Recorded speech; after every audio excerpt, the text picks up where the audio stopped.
Jemaat yang dikasihi Tuhan kita Yesus Kristus, Shalom dan selamat pagi buat kita semua. Sebelum melakukan aktivitas kita hari ini, marilah kita terlebih dahulu mendengar firman kehidupan di pagi hari ini, Selasa 15 Maret 2022, yang tertulis dalam Injil Markus pasal 10 ayat 45. Karena anak manusia juga datang bukan untuk dilayani, melainkan untuk melayani dan untuk memberikan nyawanya menjadi tebusan bagi banyak orang. Demikian firman Tuhan. Tema firman kehidupan di pagi hari ini adalah bukan untuk dilayani, melainkan untuk melayani. Saudara yang dikasihi Kristus, banyak orang rindu ingin menjadi orang yang besar dan terkemuka. Berbagai cara akan dilakukan agar menjadi orang yang lebih besar dan terkemuka. Ada berbagai macam cara dibuat oleh seseorang supaya ia menjadi orang yang lebih besar dan terkemuka, dihormati dan disegani. Tetapi usaha yang dilakukan manusia dalam mencapai tujuannya ada dengan jalan yang benar. Tetapi ada juga dengan jalan yang salah. Ada dengan motif yang benar, dan ada juga dengan motif yang salah. Dalam nas ini, Tuhan Yesus ingin mengajar kita bagaimana sebenarnya cara agar kita menjadi orang yang lebih besar dan terkemuka, dihormati dan disegani sebagai manusia ciptaan Tuhan. Bila kita menginginkan hal tersebut, bagaimanakah cara kita untuk mencapainya? Yakobus dan Yohanes mencoba meminta kepada Yesus kemuliaan dari kuasanya. Mereka mendekati Yesus dan berkata kepadanya, "Perkenankanlah kami duduk dalam kemuliaan-Mu kelak, yang seorang lagi di sebelah kananmu, dan yang seorang di sebelah kirimu." Apa yang mereka minta sebenarnya adalah atas dasar ketidaktahuan maksud dan tujuan kehadiran mereka bersama-sama dengan Yesus. Tujuan permintaan mereka adalah atas dasar keinginan duniawi, sebab kedatangan Yesus bukanlah untuk membagi-bagikan tempat terhormat, untuk membagikan kedudukan atau jabatan.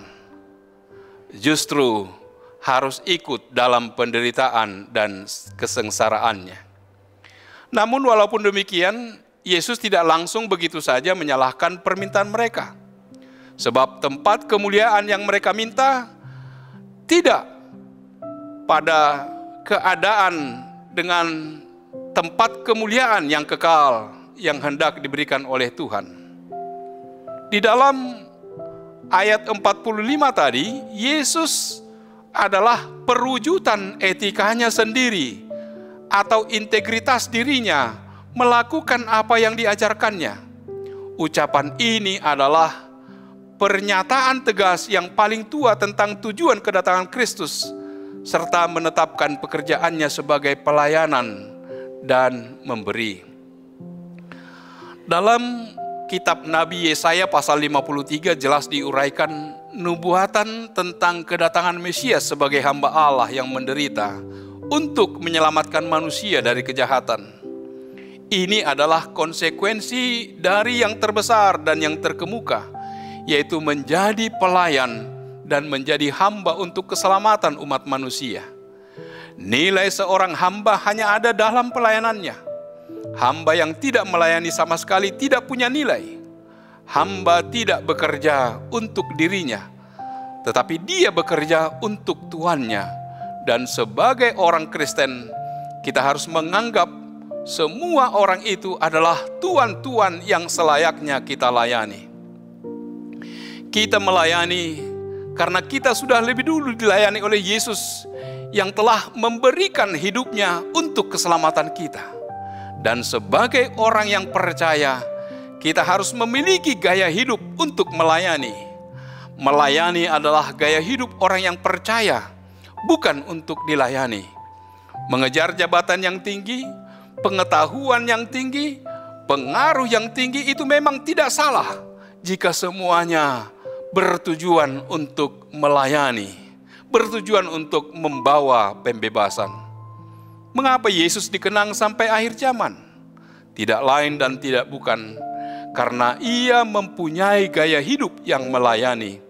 Jika kita mau nama kita harum dan terus diingat dan dikenang orang lain, marilah kita giat dalam pelayanan, bukan untuk dilayani, melainkan untuk melayani.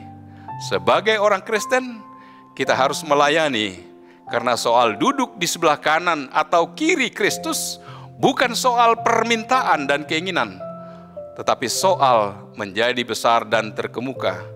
Kalau mau menjadi besar, kita harus menjadi pelayan. Kalau mau menjadi terkemuka, kita harus menjadi hamba. Meneladani kehidupan Yesus, datang untuk melayani, bukan untuk dilayani. Barang siapa ingin menjadi besar di antara kamu, hendaklah ia menjadi pelayanmu. Amin. Marilah kita berdoa.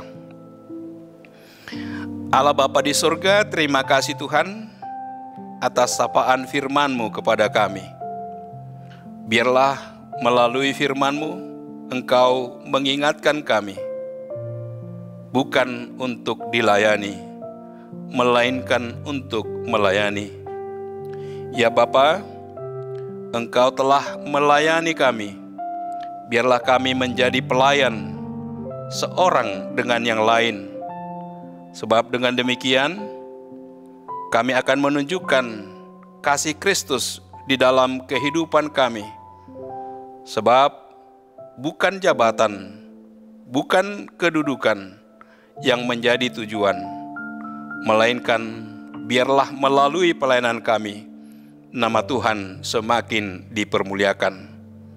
Berangkatkanlah kami untuk kegiatan kami, aktivitas kami dalam satu hari ini, untuk melayani Engkau, melalui pelayanan kami, melalui tugas yang Engkau embankan kepada kami.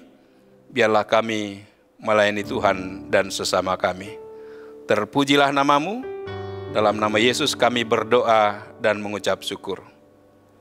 Anugerah dari Tuhan kita Yesus Kristus, kasih setia dari Allah Bapa, serta persekutuan dengan Roh Kudus, kiranya menyertai kita sekarang kekal sampai selama-lamanya. Amin.